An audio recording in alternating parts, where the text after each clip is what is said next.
got a lot to get through today.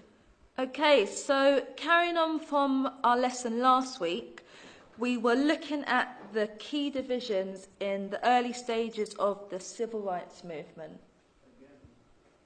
and the general impact across the board. Sam, come on.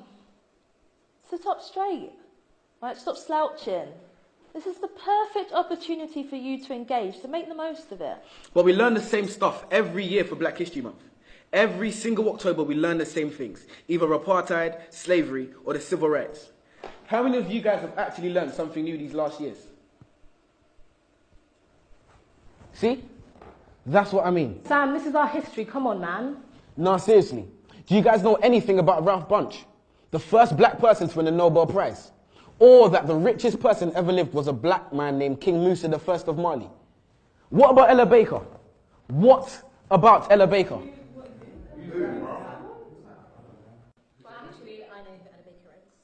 One of the most influential women of the civil rights movement. This is why I can't take Black History Month seriously, man.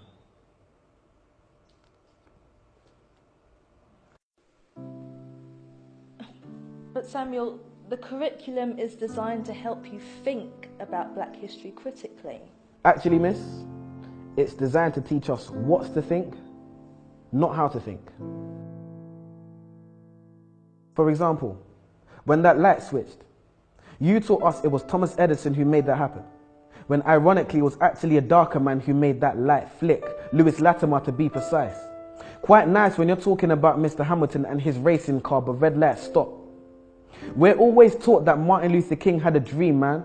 But those dreams can't be achieved because our brains are in chains, our minds are enslaved, so we won't get our redemption. Morgan, free man. Will we ever be free, man? And leave this state of imprisonment?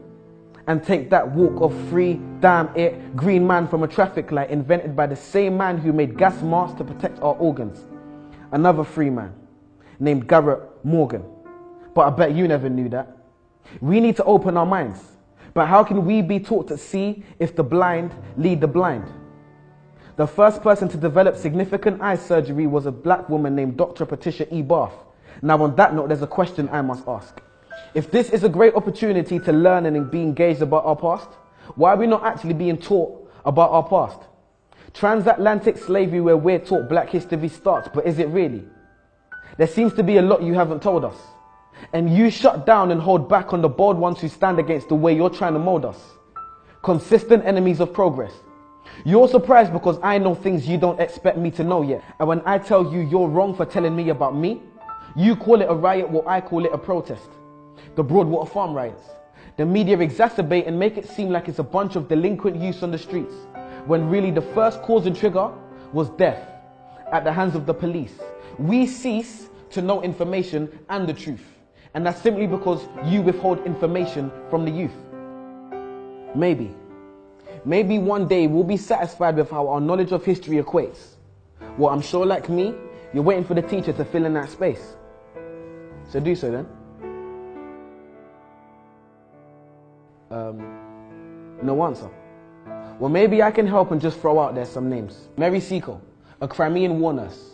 Mary Prince, a black female author. To be precise, she was the first. Bernie Grant, influential local activist and respected MP. Trevor McDonald, one of the first black ITN journalists to hit the TV screen. Jamal Edwards and SBTV. And when Fuse ODG brought the Azonto dance to the UK, and my foot swayed to the left and to the right like the wipers of a car's windscreen, and DJ Abrante brought Afro beats to the streets.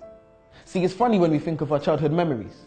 A man who was actually funny, Lenny Henry.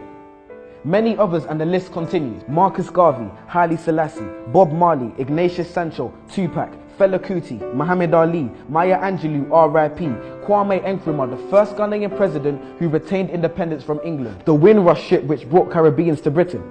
So much to learn in just 1 month. A tip of the iceberg, a tiny grace. And what was the first black Roman emperor's name? Years passed and we're still caught up in the same civil rights age, which isn't bad if you learn something new, but we don't. And we're not being taught enough about our culture, so there's no one else to blame but you. And if not you, then who? Questions, questions, questions. If you're not teaching us these things, then I'm inclined to believe it's because you don't know. No. You're the teacher. Your job is to teach, so you must know. And if you do, that must mean you don't want us to know, but that's low. If the information is accessible for our knowledge of our culture to grow, then why on earth wouldn't you want to let us know? Why are you focused so heavily on the influential but very few men and women who made things happen for us? Why are my people being highlighted for a predominantly negative past? Why do I know the things that you don't and I'm not the teacher, you are? Why are you focused on our negative past but not on our bright future? Why are you not abreast with the great young things that people are doing in this world? Why are young people's trademarks and stereotypes gang culture and young pregnant girls? Why are the young people not being given the time of day? And his name of Septimus Severus, by the way. I'm sure as a student, the code of conduct has been breached. So I'll stop here and let you do your job. So teach.